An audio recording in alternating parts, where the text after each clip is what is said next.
Му ветувале 50.000 евра, а полицијата го фатила со првите 400 дадени на рака на директорот на Агенцијата за финансиска поддршка во земјоделството Илија Стоилев.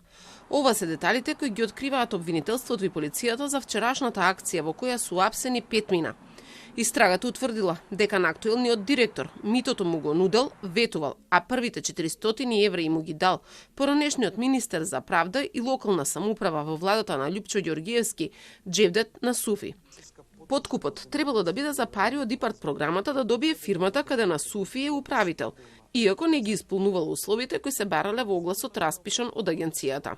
Првоосомничениот управител на правно лице од крајот на февруари до вчера, искористувајќи ист траен однос и исти прилики во повеќе наврати, директно и преку посредници му ветил подарок парични средства од значителна вредност на директорот на Агенцијата за финансиска поддршка во земјоделството и рурален развој. Инаку според истрагата уапсени се 5 мина, меѓу кои вработен даночен референт во УЈП и државен службеник во Министерството за земјоделство.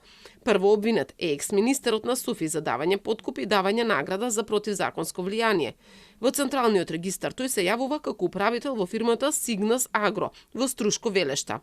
Директорот на агенцијата пак Стоилев е осомничен за примање подкуп.